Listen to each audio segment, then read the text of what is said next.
low kick, coup de pied circulaire, uppercut. Si pour certains, l'attaque est la meilleure défense, ce n'est pas du tout le cas des adeptes de l'aïkido verbal. Ces pratiquants, au contraire, voient leur discipline comme un moyen pacifique et efficace de gérer les attaques verbales et la négativité. Qui de mieux pour en parler que le créateur du concept? J'ai le plaisir d'accueillir Luke Archer, d'origine irlandaise.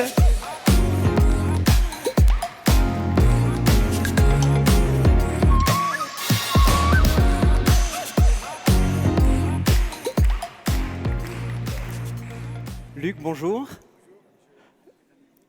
Oui, tout à fait. Vous avez développé l'aïkido verbal en 2009 et vos cours ont très rapidement connu un grand succès.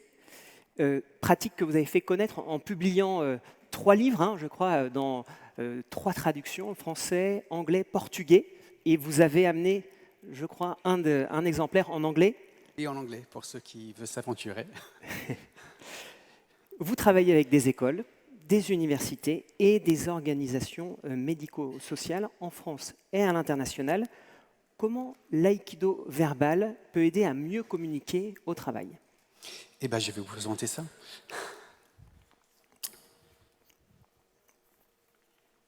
C'est ceci? Oui. Okay. Alors.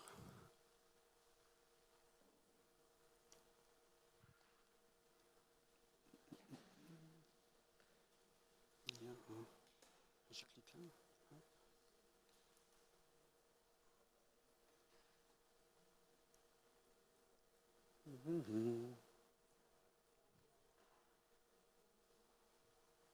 C'est bon. Nickel. Je clique là ou pas? Je vais tenter. OK. Bon. Merci d'être là, d'assister à cette conférence interactive. Alors, je dis interactive, pourquoi? Parce que je vous invite également, pour illustrer ce que c'est que la pratique, à m'attaquer. Pas physiquement, s'il vous plaît. Jetez pas des tomates. Mais en tout cas, verbalement, à tout moment, vous pouvez intervenir, me balancer une remarque désobligeante, une critique, une accusation, quelque chose, comme il a dit tout à l'heure Pierre, ça peut paraître comme un uppercut ou un coup de pied circulaire, comme il a dit. En tout cas, je vous invite vivement à partagez vos attaques, peut-être des attaques que vous avez déjà reçues. C'est vraiment le bienvenu pendant tout le long de cette présentation et surtout après. OK. Donc, l'aïkido verbal, comme vous voyez, c'est basé sur un art martial. On va regarder un petit peu plus là-dessus. Mais est-ce qu'il y a des gens déjà ici qui ont fait des arts martiaux? Oui, un peu. Depuis combien de temps? Bon, pendant combien de temps? 20 ans, effectivement. Alors, au bout de combien de temps vous vous sentiez à l'aise de dire « Ok, c'est bon, je peux gérer une attaque en vrai » 16 ans avant, ok, chouette. Oui, effectivement. Donc, c'est un bon repère, je trouve, parce qu'effectivement, on ne peut pas se dire que l'aïkido verbal ou l'aïkido ou tous les arts martiaux sont des choses qu'on peut faire une petite formation dessus et c'est bon. On ne peut pas imaginer de faire une journée de formation de judo ou autre chose et de dire bah, c'est bon, maintenant je peux aller dans les quartiers chauds, venez, c'est bon. Non.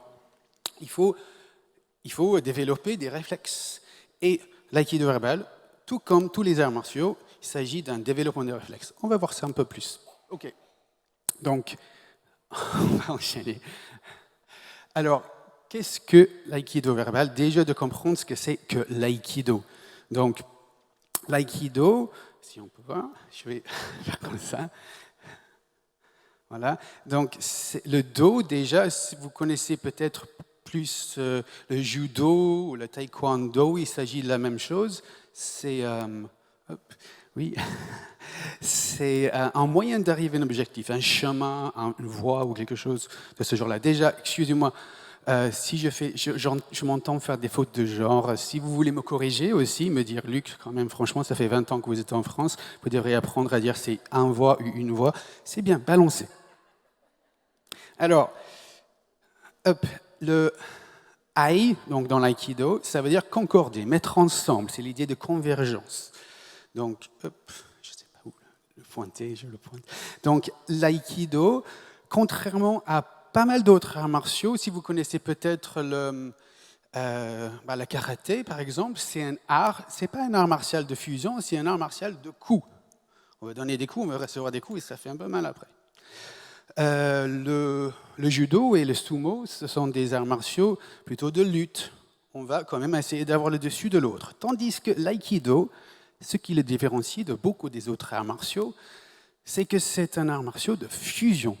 Un art martial de fusion. Donc, c'est-à-dire que c'est, au lieu de vouloir dominer l'autre, souvent, on va me dire, oui, je sais ce que c'est que l'aïkido. L'aïkido, c'est quand on va utiliser la force de l'autre contre lui. Faux. C'est de réduire l'attaque à néant et éventuellement cheminer ensemble avec l'autre personne. C'est pour ça qu'on va parler de l'aïkido comme un art martial de fusion. Donc, harmonie avec l'autre, c'est ça l'idée, ai, concorder, mettre ensemble. Tac, tac. Je vais dire tac chaque fois. Attendez.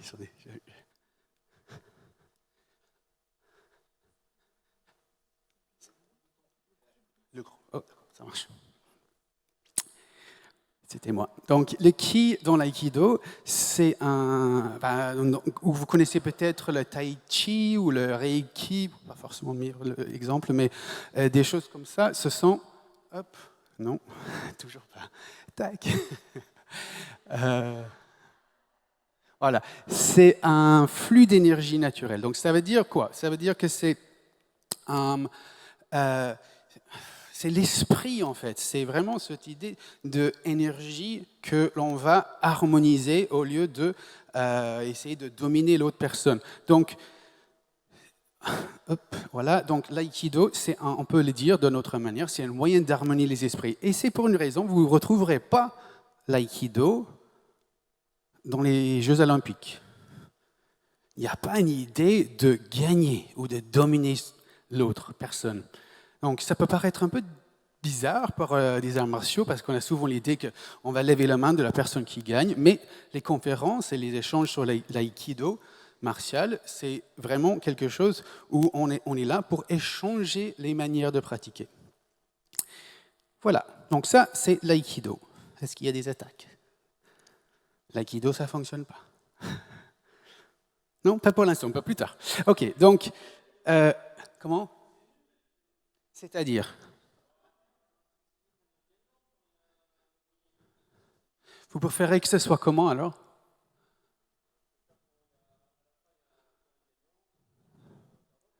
Et vous pouvez me dire un peu plus là-dessus? Comment vous vous appelez? Julien. Déjà, merci beaucoup Julien. Justement, mais c'est ce que je vous ai demandé au début. Et merci beaucoup, Julien, de tenter cela. Parce que, et puis, effectivement, passez le micro si vous avez envie de continuer. Mais ça a permis à moi d'illustrer quelques petits mouvements dans la pratique. Donc, qu'est-ce qui s'est passé là? C'est qu'en fait, au lieu de prendre ça comme une attaque, je suis allé vers toi, chercher à voir les choses de ton point de vue. Et là, à un moment donné, ça a créé un petit flottement. Ouais, j'avoue. On l'a tous senti, là. Hein. Oui, exactement. Et sans agressivité, juste avec un vrai désir de mieux comprendre ton point de vue. Et ça crée ce flottement. Alors l'objectif, ce n'est pas de déstabiliser Julien ou qui que ce soit d'autre. L'objectif, c'est de réduire l'attaque à néant. Et là, il n'avait plus envie de m'attaquer. J'avoue. Juste, ok. Donc, hop là. Ça a enchaîné. Alors par contre, il faudrait peut-être lui donner un petit cours d'informatique à ce monsieur-là. Hein. Ouais. À moi ou quelqu'un d'autre? À vous, bien évidemment. On voit, vous galérez avec vos tac-tac, là. C'est vraiment... C'est un peu, laborieux comme intervention, là. Hein. Moi, je veux bien, s'il y a des gens qui proposent un cours d'informatique, Est-ce que vous voulez peut-être m'aider à savoir comment ça fonctionne, cette boîte qui ne fonctionne pas? J'arrive.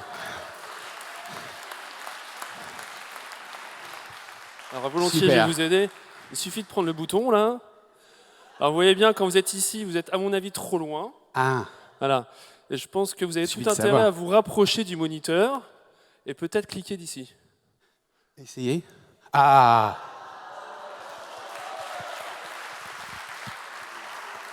voilà. J'ai bien fait, hein. J'ai bien fait. Merci 2 fois, Julien. OK. Donc, ça, normalement, hop, de là. Est-ce que... Non. Bon, on va voir. Je vais le faire revenir. OK. Alors, l'aïkido verbal, concept clé. Donc, déjà, on vient de voir qu'est-ce que c'est. Donc, les concepts clés dans l'aïkido verbal, c'est quoi? C'est que c'est une danse. Il ne s'agit pas de faire 1, 2, 3 et c'est terminé. Il y a effectivement 3. On va parler de posture plutôt que de technique, vraiment. On va parler des deux, mais l'idée, c'est qu'on a 3 postures. Une posture moi, une posture toi et une posture nous. Excellent que Julien nous a partagé ces 2 choses-là parce que ça nous a permis de faire quoi? Moi, lorsqu'il m'a attaqué, je m'assure que je sois centré. Est-ce que déjà l'idée centrée, ça vous parle? Ou il y a des gens qui disent, mais c'est quoi ça? Qu'est-ce que c'est? Alors, c'est en l'aïkido, en tout cas, l'idée d'être centré, c'est d'être un peu posé de façon émotionnelle. Donc, d'être stable, bien dans ses pompes, protégé. D'ailleurs, l'une des premières choses qu'on apprend, quels que soient les arts martiaux, a priori, qu'on l'on fait, c'est de gérer la distance avec l'autre. Quitte à avoir suffisamment de distance pour aller courir, mais en tout cas de pouvoir gérer les distances selon les arts martiaux. Donc, en aïkido, c'est pareil, on essaie de gérer les distances, et en aïkido verbal, c'est d'être présent et avoir une distance suffisante où on est prêt à engager avec l'autre personne sans se faire mal et sans blesser l'autre.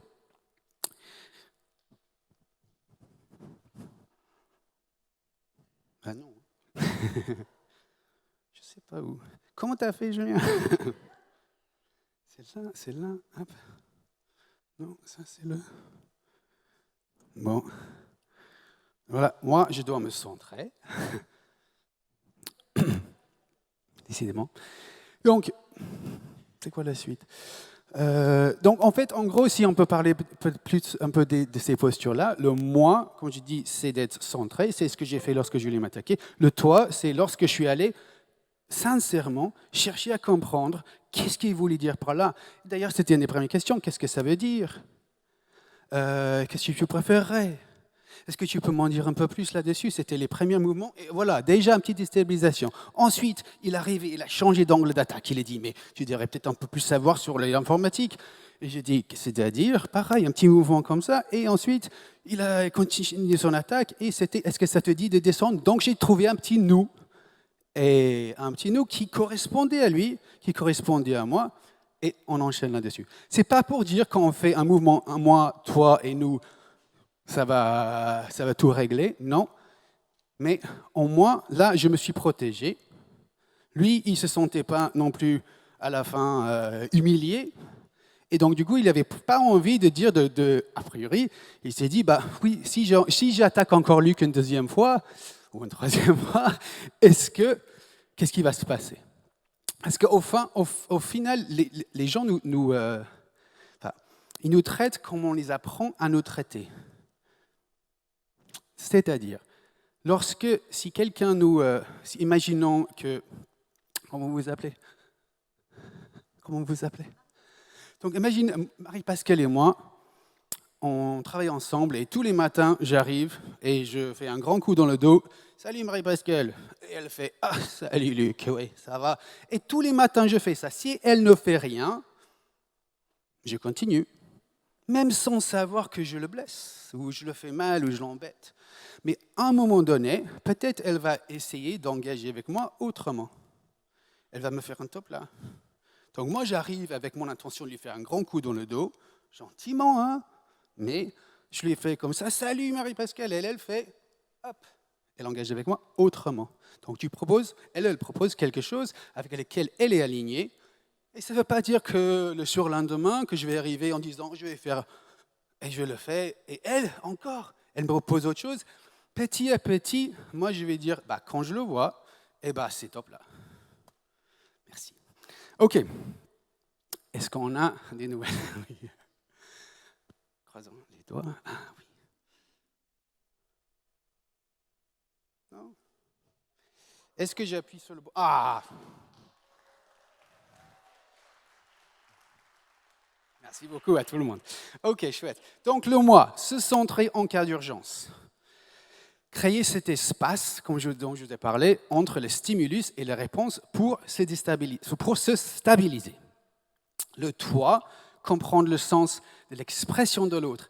Il vous faut de la sincérité. C'est-à-dire que moi, si avec Julien tout à l'heure, il m'a dit ça et j'ai fait « Mais c'est-à-dire? Tu préférais quoi en fait ?» Là, non. En fait, c'est pour ça que je dis, je peux vous donner des techniques, je peux vous donner des dizaines et des centaines de techniques. Cependant, si vous n'avez pas la posture qui correspond, vous n'êtes pas dans l'aïkido verbal, vous êtes plutôt dans la karaté verbal ou autre chose. Donc, là, on enchaîne. Donc, cette idée, c'est de donner à notre partenaire l'espace pour être compris. Finalement, en fait, ce qui est intéressant dans cette idée de se centrer et ensuite donner l'espace à la personne d'être comprise, c'est que tout le monde veut être compris. Montrez-moi quelqu'un qui dit « Ah non, j'ai pas envie d'être compris, moi ». Les gens ont envie d'être compris. Et ce qu'on leur propose aux gens lorsqu'on pratique l'aïkido verbal, c'est véritablement l'opportunité d'être compris ou comprise. Donc, c'est ça qui va faire que, souvent, pas toujours, c'est une des choses qui fait qu'il y a la tension qu'il y avait au début qui descend. Et ensuite, en allant entre le moi centré, le toi, le moi, le toi, le moi, le toi, à un moment donné, il y a un nous qui va apparaître. 1 plus 2 égale 3. Moi plus toi égale nous. C'est possible. Donc, c'est ça, on va utiliser ce mot à toi afin de proposer la relation qui est adaptée. Si je n'avais pas envie que Julien descende m'aider avec quelque chose, je ne l'aurais pas proposé. Et si je l'avais proposé alors que je ne le voulais pas, il y a un conflit interne qui commence en moi. Donc, assurez-vous vraiment d'être aligné avec le « nous » que vous allez proposer. Donc, en gros, c'est ça le mouvement. En gros, c'est ça la danse. Un petit danse à 3 temps. C'est Jacques Brel qui dit ça, non? Une valse à 3 temps. Donc, c'est ce « moi, je me centre ». Je cherche à comprendre l'autre. Il continue son attaque, et je me centre. Peut-être je m'exprime, s'il y a besoin. 1, 2, 3, et je propose un nous. Peut-être l'autre personne ne va pas accepter ce nous. Et je reviens et je pratique. Et c'est ce qu'on a vu, c'est que ces postures-là sont utiles et sont efficaces pour désescalader les conflits. Rappelez-vous, au début, vous avez vu, c'est marqué Aikido verbal, du conflit à la conversation. Ce n'est pas du conflit à la résolution de tous les problèmes du monde, non, c'est le conflit à un état de conversation que vous connaissez, je pense tous. Donc, voilà, c'est bon.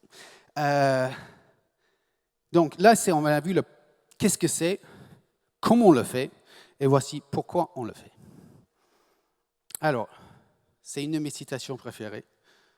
Alors, je n'ai pas parlé du encore. Donc, la personne qui a développé l'aïkido martial au cours du dernier siècle, il s'appelle Morihei Ueshiba, c'est un japonais.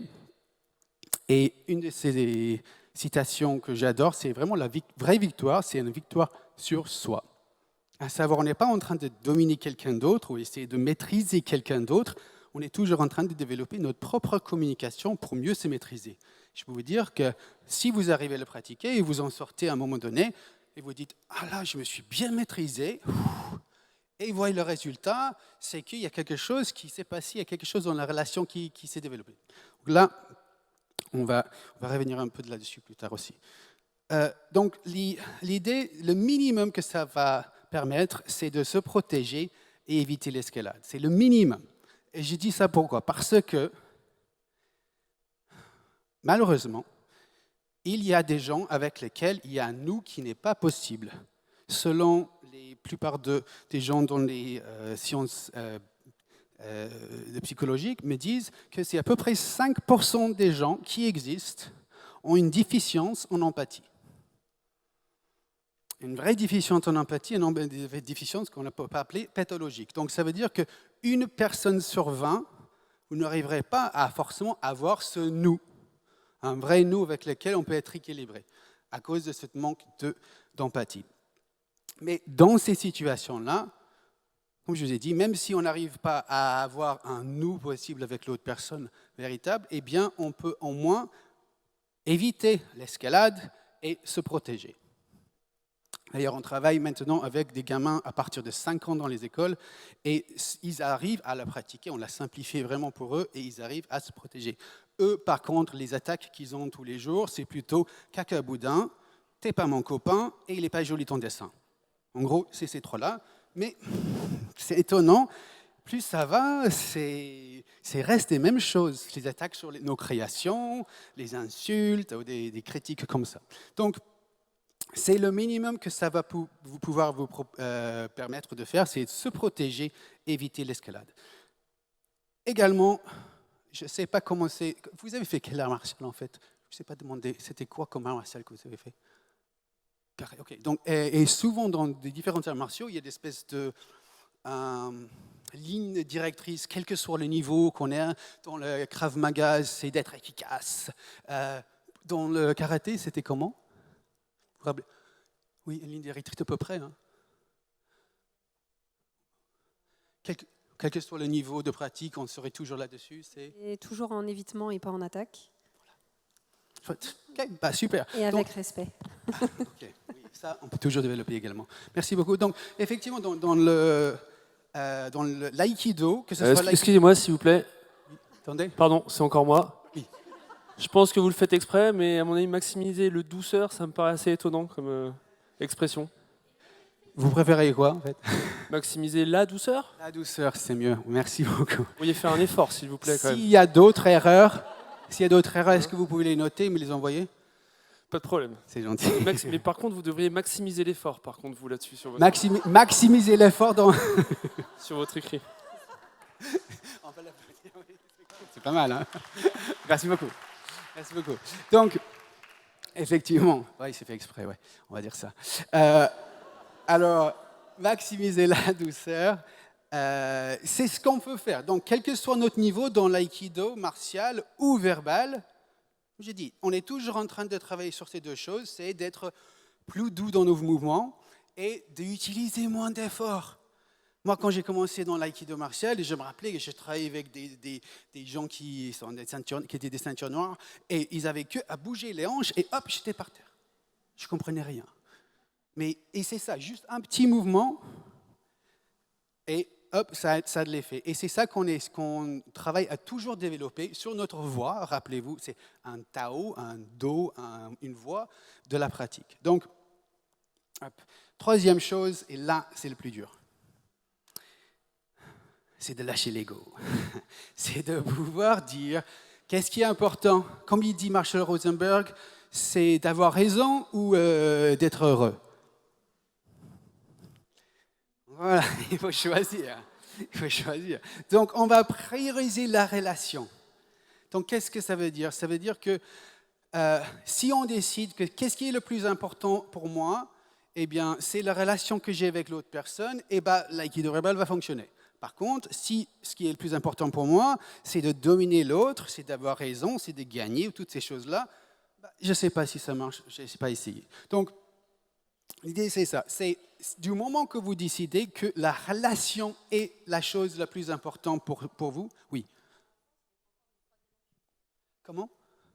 De mon point de vue, il y a encore une troisième option. Je vous écoute. Et ben, la troisième option, c'est si la relation n'est pas importante à mes yeux avec l'autre, Je laisse passer l'autobus. On choisit effectivement le bataille, effectivement. Tout à fait. Cependant, je trouve ça intéressant. Effectivement, parfois, s'il y a quelqu'un dans la rue qui me dit un truc, qui me balance une vanne, moi, je vais décider. Je dis, est-ce que j'ai envie de m'entraîner un peu? Allez, je vous écoute, monsieur.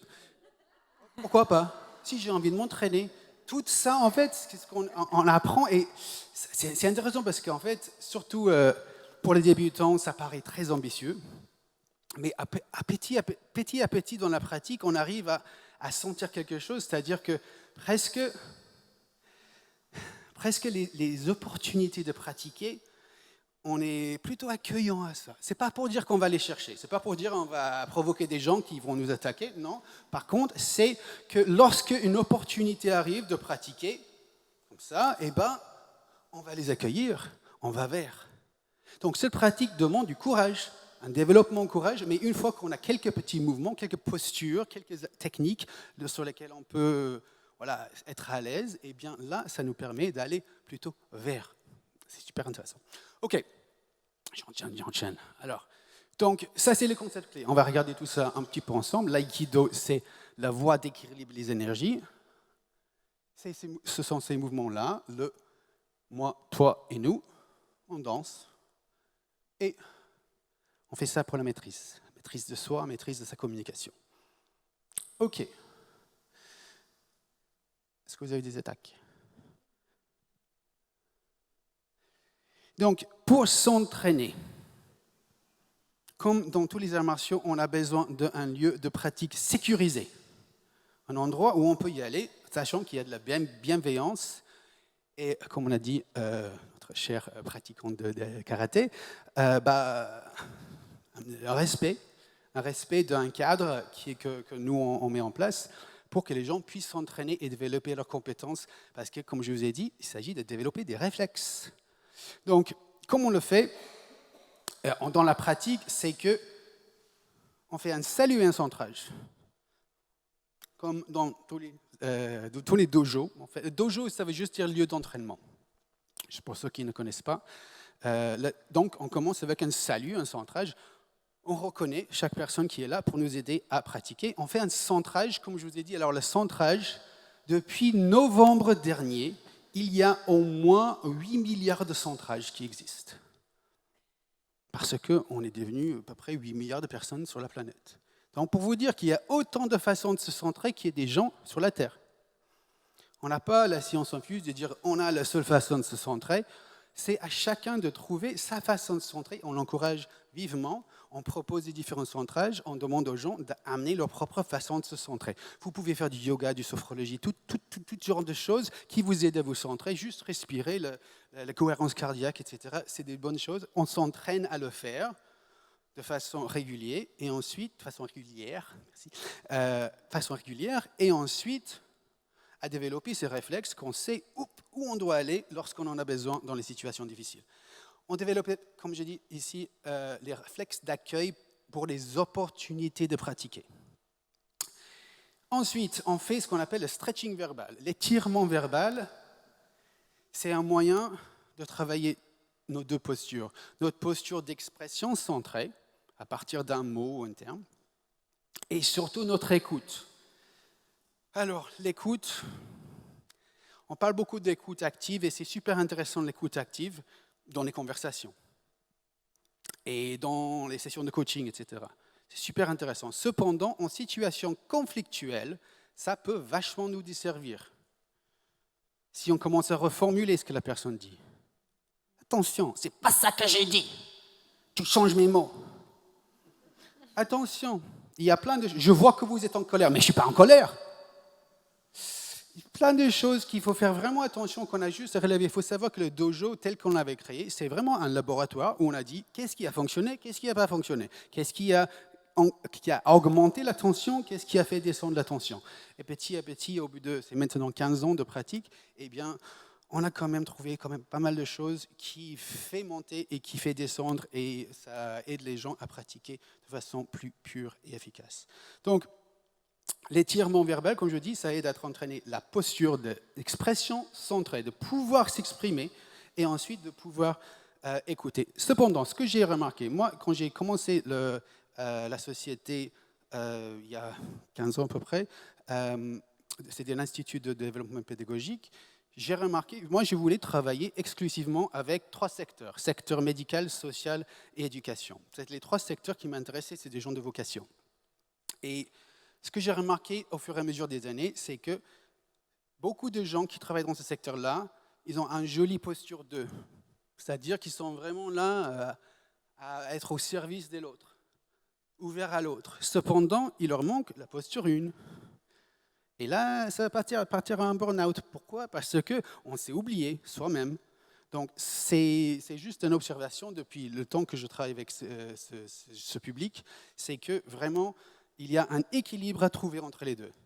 Et effectivement, le stretching verbal permet de pouvoir se positionner, à être centré et être aligné avec soi avant d'écouter l'autre. Donc, on échauffe, comme j'ai dit, notre expression centrée et notre écoute neutre.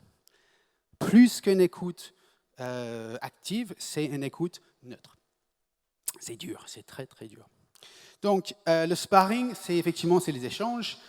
On va prendre des vrais cas, des vraies situations. Donc on va commencer peut-être avec des débutants, avec ce qu'on appelle un petit sac attaque. Donc on va sortir une petite attaque toute faite d'un sac pour les aider à développer les entraînements. Mais dès qu'ils se sentent prêts, hop, on va passer aux choses plutôt réelles. Donc, on s'entraîne nos postures et nos techniques à partir des expériences réelles. Voici. Quand ça fonctionne bien, c'est bien. Alors, notre cher ami Pierre, il m'a posé la question au début, mais en quoi ça peut nous aider à trouver un bien au quotidien? Eh bien, je pense que je vous ai partagé quand même pas mal de trucs. Pour moi, c'est de mieux comprendre la pratique, ce que je vous ai partagé. Et je peux vous donner un peu plus d'éléments sur le contenu de la formation si vous avez envie. On va faire ça juste dans un instant. Si vous avez des partages, également, on va prendre un petit peu de temps ensemble à explorer cela. Cependant, j'aimerais bien partager avec vous ce que certains praticiens ont dit. J'espère qu'il y a du son. Alors, voilà. C'est 2 minutes.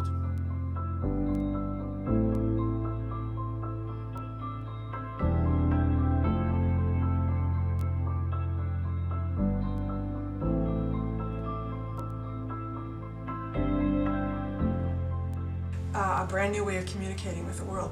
Dealing with problems without being aggressive. Getting some additional concrete steps on how to help people with conflict and to manage disputes. Des outils concrets pour pouvoir répondre à différentes formes d'agression, de microagression. We did a lot of practice. An intensive experience. Having those techniques that you can practice until they become reflexive is critical. Comment recevoir un message qui peut être perçu comme une attaque? First, that I need to center, and that's something that I can get to pretty easily. Very true to Aikido and Aikido spirit. Juste le recul nécessaire pour pouvoir aborder le conflit différemment. It's kind of redefined for me neutrality. I find that a lot of my conversations have grown richer. I can't think of a better medium for practicing Aikido principles. L'outil en tant que tel est très facile. The techniques that I can use immediately. J'ai plus confiance en moi parce que je sais que j'ai un outil en moi. I've learned a lot and it's been great and I can't wait to apply it.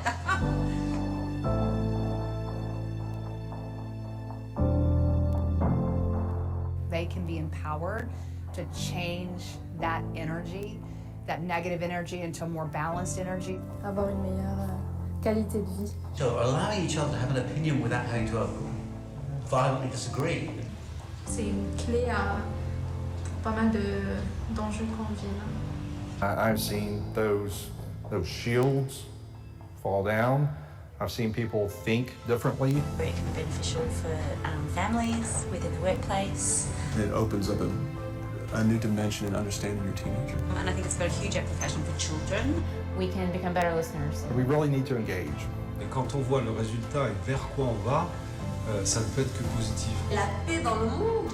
Techniques that bring out better qualities in people. La transformation de notre environnement social. It's an excellent set of techniques for helping people to to communicate on a genuine and authentic level. I mean, if everyone learned verbal Aikido, I think the world would be a lot happier and a lot more peaceful. Long-term, healthy, opening relationships. If we could be a little bit more harmonious in the way we engage, we'd solve a lot of problems somehow. We say we need to do it, but we don't know how. And I think verbal Aikido gives us that how. Ok. Voilà, propagande sur l'aïkido verbal. Alors, effectivement, je vous ai dit depuis le début, et certains juste partagé, poser des questions, mais aussi fait quelques attaques. Pour moi, c'est le moment maintenant pour vous de questionner ou de partager ou encore bien de m'attaquer. Tout est possible. Je vais peut-être prendre un instant pour peut-être m'asseoir gentiment. Et puis là, voilà, c'est ouvert à vous maintenant de partager et de questionner. Je vous écoute. Déjà, merci beaucoup pour votre intervention. Et moi, j'aurais voulu effectivement avoir une petite précision, à savoir si vous vous êtes inspiré uniquement de l'aïkido ou d'autres courants de pensée quand vous parlez d'écoute neutre. Moi, ça me fait penser à Milton Erickson. Le triangle de Karpman, un peu dans le triangle dramatique. Voilà, il y a des choses en fait qui me sont venues comme ça, ou dans les accords Toltec, ne pas en faire une affaire personnelle. Donc du coup, voilà, je voulais savoir si c'était que l'aïkido ou s'il y avait vraiment d'autres choses. Alors, bonne question, merci. Effectivement, moi-même, je suis, avant de même pratiquer vraiment l'aïkido martial, je suis spécialisé dans la communication et le développement pédagogique. Donc, toutes les références que vous m'avez dit là, oui, j'adore. Également, la CNV, des choses comme ça, avec lesquelles quelque chose est vraiment très complémentaire. C'est-à-dire, la CNV, c'est vraiment quelque chose à laquelle on va s'entraîner là-dessus pour pouvoir éviter de blesser l'autre avec nos paroles. Tandis que l'aïkido, c'est beaucoup plus pour gérer lorsque quelque chose arrive à nous. Donc, très complémentaires les deux. D'ailleurs, on fait des katas. Donc, c'est des séquences d'enchaînement qui est basé sur la CNV. Donc, inspiré d'énormément de choses. Cependant, c'était vraiment ce sens, et c'est la philosophie d'Aïkido que j'ai adoré. Il s'agit d'une véritable philosophie. C'est-à-dire qu'il ne s'agit pas juste de lorsque quelqu'un m'attaque, c'est lorsque je trouve quelque chose qui ne va pas comme je veux. Une tension. Dès qu'il y a une tension, comment je vais le gérer? Et plus on travaille sur la philosophie d'Aïkido, la réponse est simple, c'est le plus sereinement possible. Donc, toutes les choses que vous avez dit, effectivement, ça a pu trouver un peu sa place, et c'est toujours une pratique qui est dans l'évolution, constamment dans l'évolution, grâce aux praticiens qui amènent des choses. Donc, il suffit qu'on a un bon praticien en CNV, il va dire, tiens, Luc, il y a ces choses-là, on va l'incorporer. Comme je vous ai dit, c'est un art de fusion. Donc, il y a un côté fusion avec tout c'est un peu, ça peut s'embriquer assez facilement dans la pratique. Est-ce que ça répond à votre question? Parfait, merci beaucoup. Merci.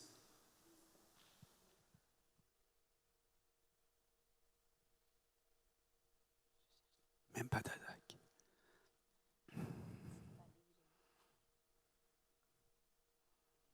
Peut-être qu'hier, oui, allez-y. Il y en a quelques-uns là-haut. Non, non, croyez. Non.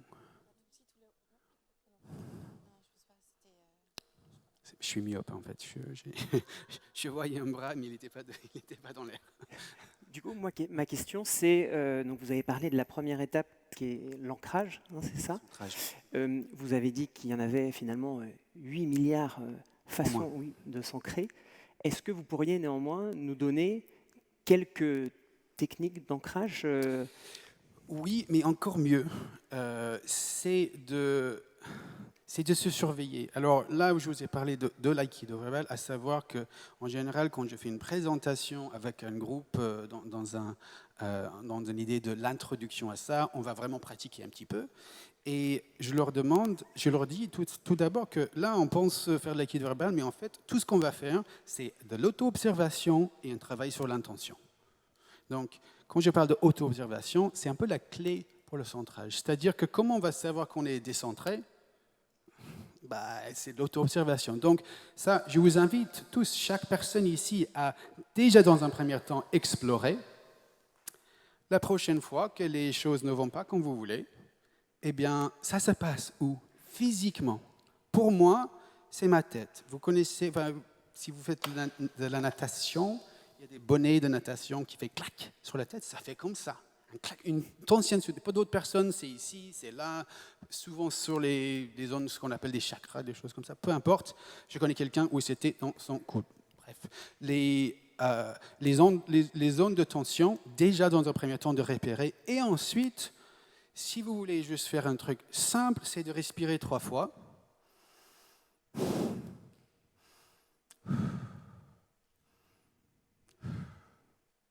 Déjà, ça va un peu mieux.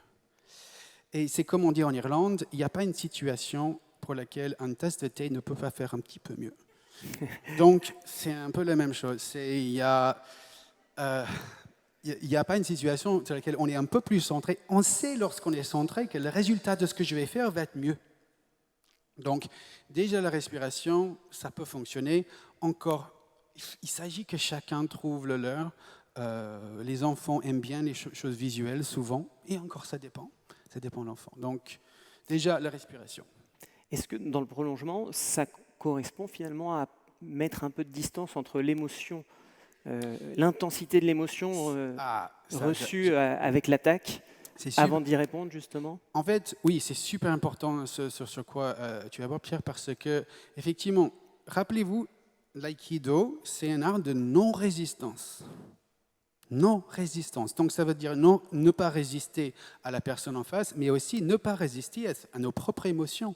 Lorsqu'on travaille avec les enseignants, une des parties de la formation qu'ils adorent, ils me disent souvent, c'est quand on leur dit, mais quand un enfant ressent une émotion, si on est en train de... Alors que même si c'est bienveillant, si on va leur dire, eh bien, sois pas en colère, n'aie pas peur, sois pas triste, et bien là, on est en train de donner plein de sous aux psychologues plus tard. Donc il faut accueillir l'émotion. C'est ça, en fait. Ça demande du temps, en fait, accueillir l'émotion. Pourquoi? Pour mieux le comprendre. Chaque émotion qu'on a nous sert à nous signaler quelque chose. La colère va signaler une injustice. Si on n'avait pas de la colère, il n'y aurait pas un système judiciaire qui nous aide à rééquilibrer. Le symbole de la justice, c'est cette balance. Voilà. Donc, c'est toutes ces choses, toutes les émotions. Il y a un super film à regarder pour tout le monde, ça s'appelle Vice Versa. Vice Versa. Exactement. Super intéressant, justement, dans l'idée d'accueillir les émotions. On les accueille en soi, on cherche. Pareil, on va faire quoi? On va revenir en contact avec soi. On va chercher à comprendre l'émotion et voir comment on peut cheminer avec. 1, 2, 3, la même chose. Super. Merci. Oui. Si je peux me permettre, c'est encore moi, je suis désolée. Mais je voudrais juste revenir sur le fait que tout à l'heure, je vous ai dit que j'avais mis 10 ans à gagner en confiance. Et je pense que vous allez être d'accord. Je vais juste faire une petite remarque, c'est qu'effectivement, ce travail-là, d'écoute, d'auto-observation, là, parfois, ça met aussi beaucoup de temps. Et j'ai mis aussi 10 ans. Donc, mais qu'effectivement, ça s'apprend et qu'il ne faut pas se décourager.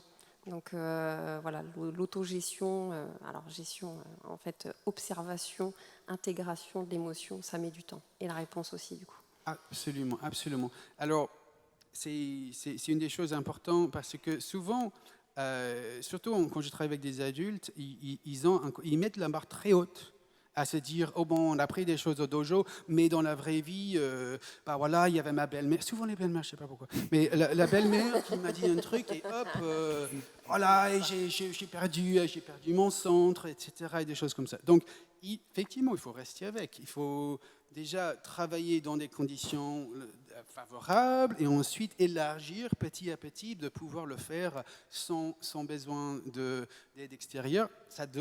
Effectivement, il s'agit de développer des réflexes, mais si je peux vous dire, là, je travaille avec un EHPAD juste au sud de Lyon, et ça fait un peu plus d'1 an qu'on a travaillé ensemble. Il y a quelques semaines, quand on arrive, c'est le dojo, et on fait un petit tour de quelles sont les opportunités de pratiquer. Et j'ai dit, personne n'a une opportunité de pratiquer. s'il y a une opportunité de pratiquer, mais qui sait bien de oui. Donc, en fait, il y a une personne qui disait, oui, il y a toujours les attaques, mais au bout d'1 an et demi, à peu près, c'est ça attaque, même pas mal, c'est bon, j'arrive à gérer. Donc, ça demande de l'entraînement, mais à un moment donné, on est plus zen ou plus centré pour pouvoir gérer ça mieux. Super question. Merci beaucoup, Luc. Thank you very much. Merci. Alors, juste pour terminer, évidemment, si vous avez envie de me contacter, il y a mes cartes qui sont ici. S'il y en a qui veut s'aventurer à lire en anglais, j'ai amené quelques petits livres. Allez-y, challenge. Mais autrement, il y a ma carte qui est ici. Franchement, je serais ravi d'en parler davantage avec vous. Merci encore.